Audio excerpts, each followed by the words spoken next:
this is going to be my personal opinions on Battlefield 4 and what I took out from the Battlefield 4 beta on console.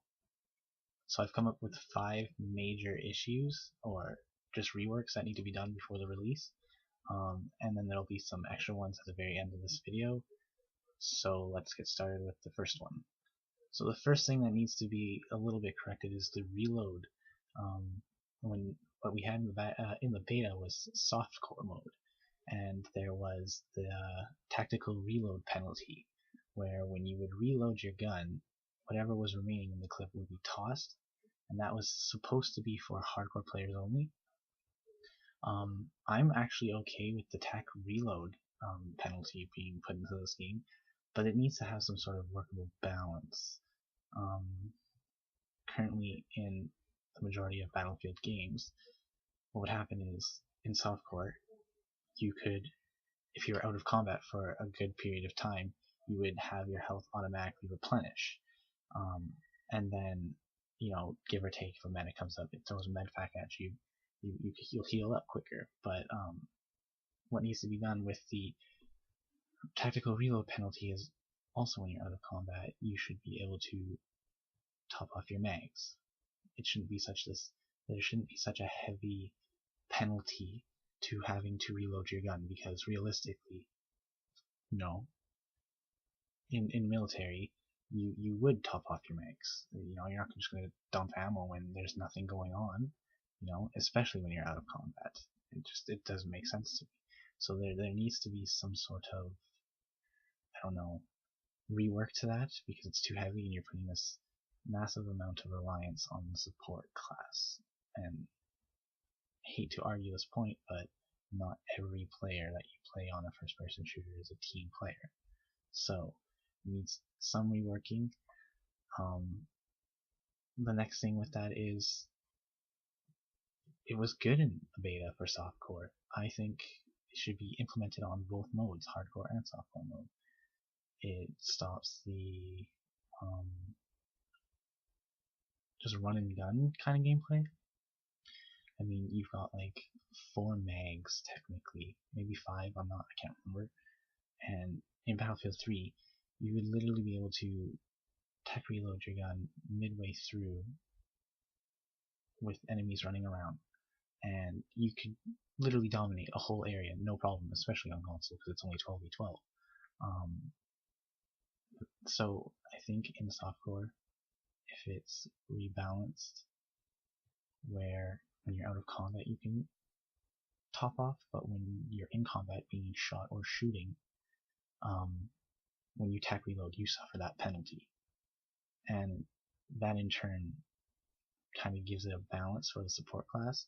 You still need your support class to be able to throw your grenades, throw your explosives, but it doesn't necessarily rely, or you don't have a high reliance on survivability, because some people like to lone wolf, not everybody likes to run as a pack, so it should definitely be, there has to be a rework to the tactical reloads. My next issue is solely for console. I don't know if this is for PC, but with all the controller configurations, there's a button dedicated to the Battlelog, which makes no point whatsoever for console. The only things that I could pick up from it is that you can quickly join a friend's game, or you can quickly add a friend to the game. There's no integration for the forums, no integration for support tickets. You can't check out your statistics. You can't set up progression like you can on the actual website for Battlelog, and not every console player has a PC or has constant access to the internet, and the Xbox internet is terrible. And this is just for Xbox. I don't know how it is for PlayStation 3. It's a little bit different. So that needs to be changed.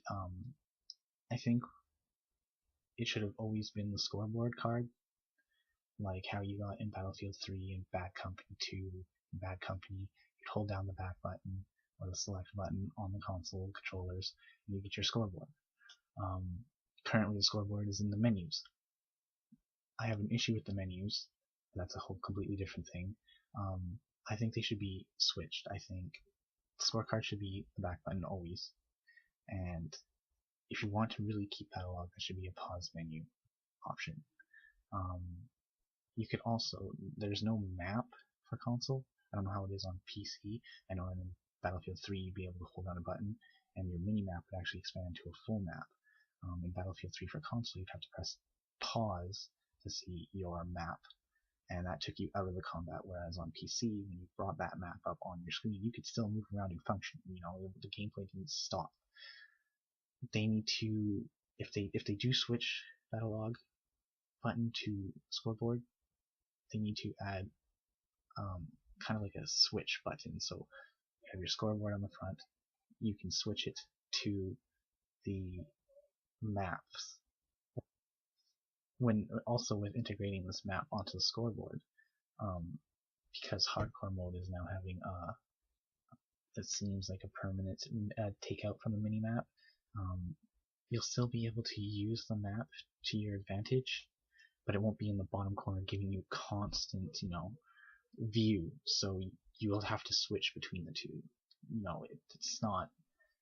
You won't have such a heavy reliance on it, where it would be in the corner, but you still have that ability to pop it up and see who your friend spotted, and that would also make the spotting feature still functional or kind of useful in hardcore.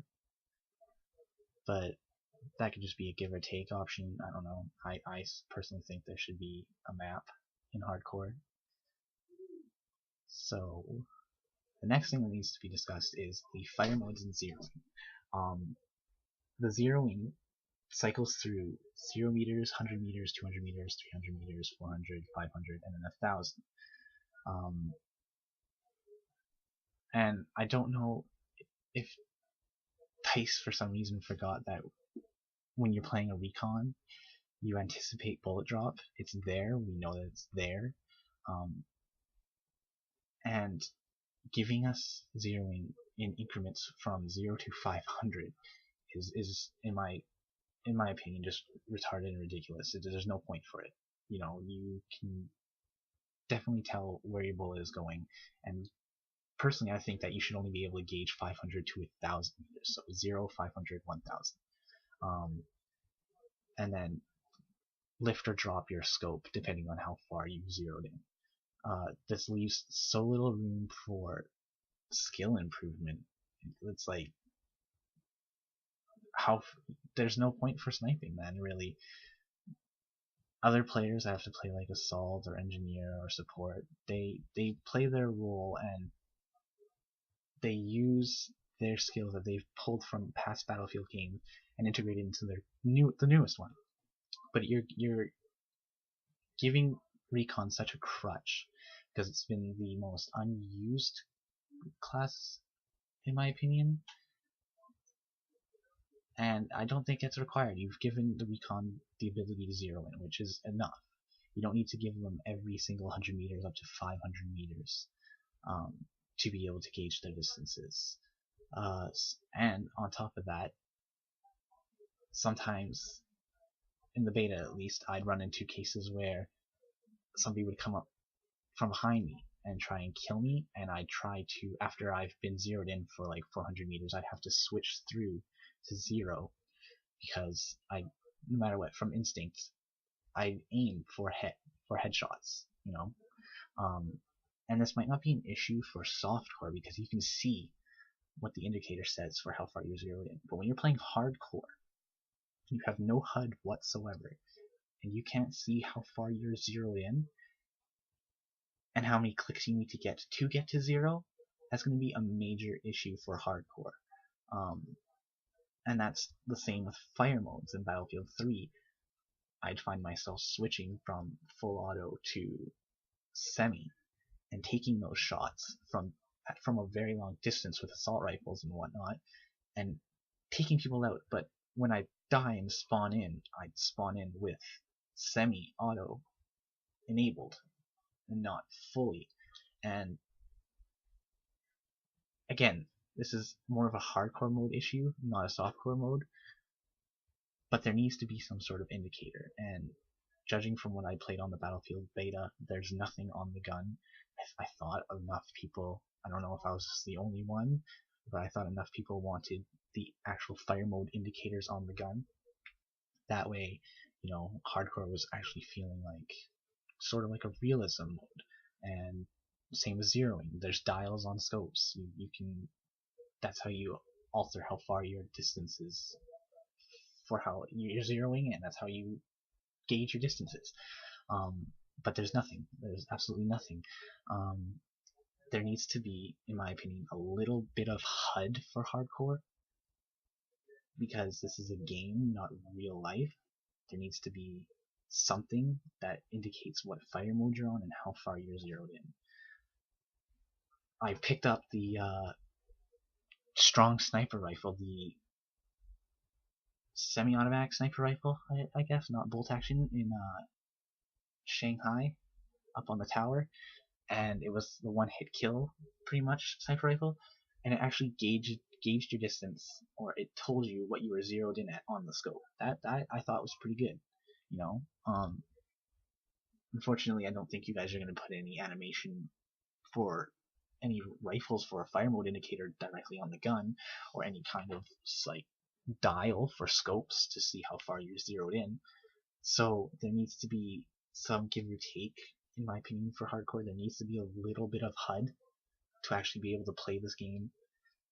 At least now, it's different from Battlefield 3, for you would actually be able to function on that kind of game mode. So that was 2 points. That was fire modes, zeroing, and HUDs. They were kind of like integrated together because they both kind of consisted of the same kind of material. The next point is the controls for console. Because I'm not much of a PC gamer anymore. After my PC died out, I've started playing console. They need a bit of a tweak. I know that one of the updates that DICE announced was that there was a veteran control option for you to be able to select, and it was actually in the beta, and it wasn't, I'm going to say that it isn't as close to Battlefield 3's controls as they probably put out, but it did take a little bit of, I don't know, adjusting to get used to it. I think it was pretty good after a while, but the things that need to be adjusted is when you engage with an elevator or the road barricades, it's the exact same button as the reload button, and it's not a major issue because you can quick switch your weapon to cancel a reload, but having to constantly cancel a reload because I'm pressing the elevator button is kind of a nuisance. Again, this is just a tiny little issue that can definitely be overlooked, but I think that when you tap the reload button for controllers, that's when it should reload. But if you're holding it down, it shouldn't, because the majority of the time it asks you to hold down the elevator button. The moment you actually press down the button, even just to hold it to enable the elevator to go up, it automatically bumps you into a reload, and then you can be able to push it. It's really weird how it works. But that would be a pretty quick fix to do. The other thing I wasn't too pleased about was the button to change to your secondary sights. Truth be told, I bought the Medal of Honor Warfighter, and the mechanics were actually quite amazing. The gameplay, just the way how it worked and how it functioned, wasn't the greatest, but the mechanics themselves were amazing, where you would be able to switch to your canted iron sights by pushing, aiming down your sights and then pushing the left stick in. Now in Battlefield 4, you have to push the up D-pad to be able to switch to it, and me having to take my thumb off my movement button, or my movement stick, so to speak, it really pulls you away from the experience. Any time that I have to take my hands away from the vital controls of a first-person shooter, that's when you know the controls aren't the greatest. Sorry to say that, but it's a quick fix. I don't understand how they didn't take Battlefield 3 and Medal of Honor Warfighter and just combine the two. They're Dice's games, and they've taken mechanics from both, but they've taken the mechanics and not integrated them properly, in my opinion. The other things I want to discuss are just rebalances and hitboxes. If you drive a tank in Battlefield 4, which a lot of people probably have, when you shot your shells, the hitboxes for the shells are huge, where you'd hit railings. I think I saw an update where they said that they were fixing where the shells hitboxes were to go. And the fact that the shells drop way too fast, that's just crazy. How are you supposed to do those long distance shots? These aren't IFV vehicles. These are main battle tanks, and they should have the range to push these shells hella far and not just drop them. One thing that does need to be dropped is the 50 cal. There's no bullet drop whatsoever for the 50 cal, or the secondary gun for the tank driver. His bullets for the machine gun, they'll just go spot on to where you want them to. Engineer's weapon, the PDWs definitely should not dominate mid to long range engagements. You've given them carbines as well. After they've played engineer for so long, they get carbines. I think it should split. I think PDWs are the close range kind of engagement weapons. They should have a hell of a lot more recoil, but put out a hell of a lot more damage for being in that close range combat, and they should be a lot quicker.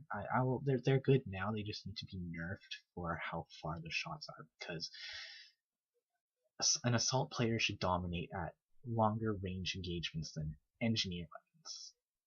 A PDW, the MX8, should not just wipe out anybody with the Scar H or anything like that. And I was finding that the MX8 was just dominating the battlefields constantly. So there needs to be some balancing to that. The carbines need to be the engineer's longer range engagement weapons, and the PDWs need to be for those close range engagements. The next thing that needs to be discussed definitely are the support weapons, and there is a terrible imbalance to the weapons for that. The LMG should not just be some sort of weapon that is used to take hold of the suppression mechanic. It should definitely be able to contend against the other classes at a more balanced level, even if that's increasing the hip fire spread of an undeployed bipoded LMG. But it definitely needs an increase to its stopping power, and how it reacts definitely depends on how it's reloaded, I guess, if it's belt fed or if it's magazine. Same with recon weapons too. I wasn't too pleased from the transition from Bad Company 2 to Battlefield 3. I'll say that. I personally thought that bolt actions should not have been given the option to go from scopes to irons to red dot sights. It should have just stuck with ballistics. And I still kind of believe that, especially since you're giving kind of like a secondary weapon class for designated marksman rifles. And if a player wants to run with a bolt action rifle, they still have that option too at close range engagements. They should just stay with the ballistics. Like, I would play, and that's just me, I'd be able to play Battlefield 3 with an 8x scope at close range engagements and still kill people as good as people who are putting on the 3.4, the 4x, the red dot.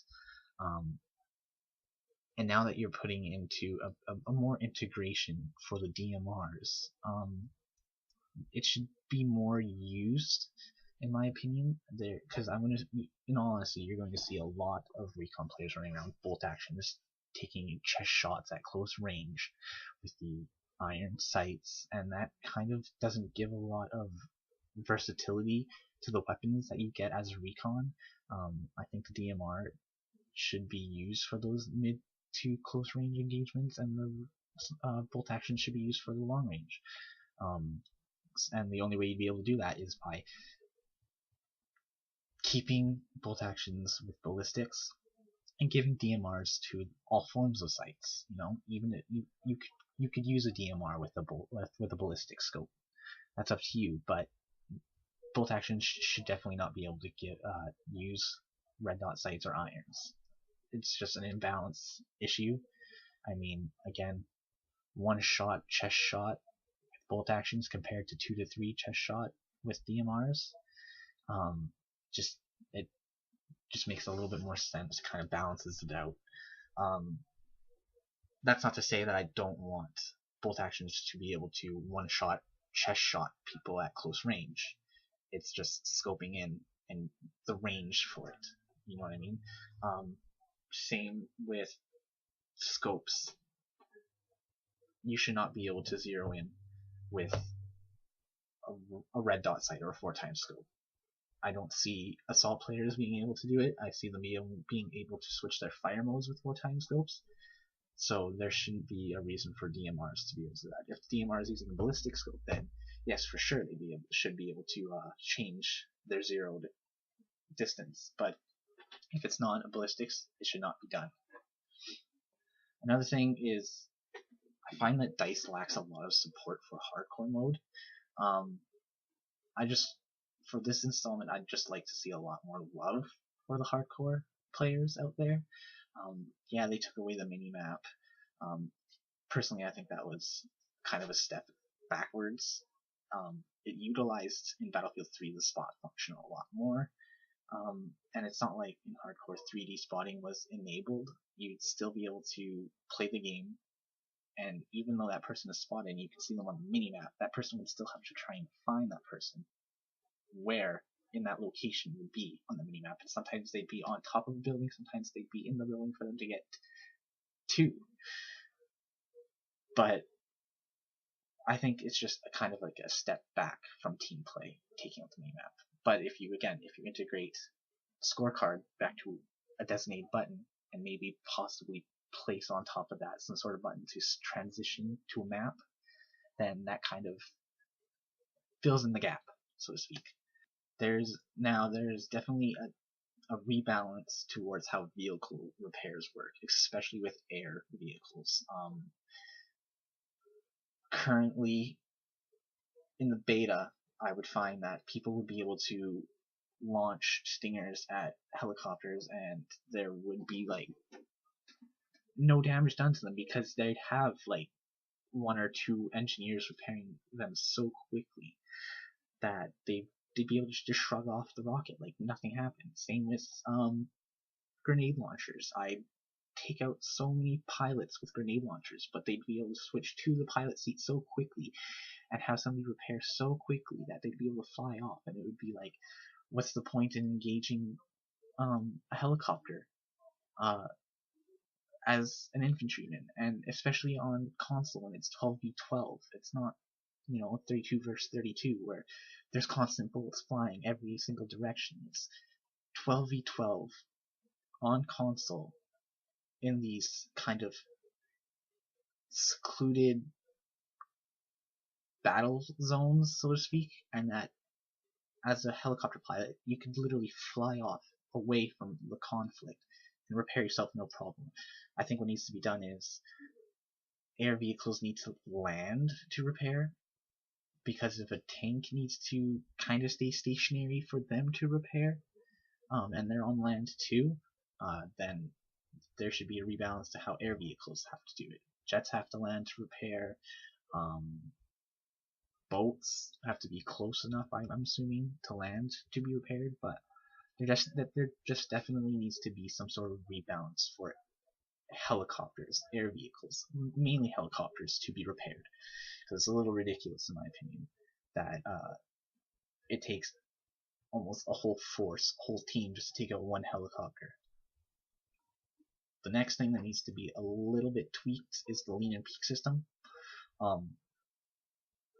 In Medal of Honor, you actually had a designated button to be able to peek through, and given that basically the whole controller for console players is mapped out for you for how Battlefield's supposed to be played out, I'm assuming that the lean and peak system will probably be a little bit more refined, because I'd find myself trying to utilize the actual mechanic that they've introduced. It's a little bit of a change compared to Medal of Honor, but you'd go up to a wall around a corner, and you'd get the option to lean, and I'd find myself leaning into the wall, not actually leaning past the wall to see what's down the way, but actually into the wall, so I'd have to wiggle myself over a little bit, then use it again. And it was just kind of like a fight, a dance to try and be able to utilize that mechanic. Peeking, on the other hand, is perfect. I'd be able to peek over a barricade, no problem. It's just they need to refine that point of where you need to be on that wall to be able to peek, and then they'll have it, no problem. But again, this is beta, so I'm expecting that to be a little bit more refined, hopefully. It shouldn't require them too much work to do. The next one is there was actually no team VoIP on the console. I found that in Battlefield 3 it was utilized a lot, especially in the hardcore community, but there's nothing for Battlefield 4. All you have is communication with your squad, and I tried looking through any of the options for squad switching, where it was in Battlefield 3, and so far I couldn't bring up anything. There was a VoIP option in the options menu, but that was just specifically for, I assume, the squad, because I'd see everybody almost on my team with a mic indicator, but none of them talking to us, and it was 5 of us talking in a group. So I don't know, maybe that will be fixed up or not. Maybe that team VoIP option in the menu, or in the options, so to speak, is for the whole team, and if you turn that off, it's specifically for the squad. I'm not sure, but there was nothing for you to actually select, and that kind of takes away the whole point of using team VoIP or VoIP integration when you can't communicate with your whole team. And not everybody listens to the comros. I've screamed for ammo so many times, and sometimes supports just don't drop the ammo. I don't know. That's just the caliber of the player, I'm assuming. The next thing that needs to be definitely spread out a bit is the comros. It's too tightly packed, and when I've wanted to select an option for like an ammo, say, for example, because that's really what I was screaming for the most was ammo. But I jumped to, like, I don't know, the one underneath it, which I think was, I need a lift, I need a vehicle. It's tightly packed, it's too tightly packed, it needs to be spread out a little bit, giving you a greater radius to where your stick actually lands, or wherever, on a mouse too, maybe, I don't know, it might be a little bit different, but it feels more PC on the console than console, so to speak. Like, I don't know, it's really weird. It just feels like a PC game on the console, and it needs to be refined as a console game for the console. Another thing that needs to be definitely more explained is in-game tips. I actually didn't know until halfway through the beta that you could actually sprint in the water, and it actually made you swim quicker. And I still don't know how to use the airburst grenade launcher properly.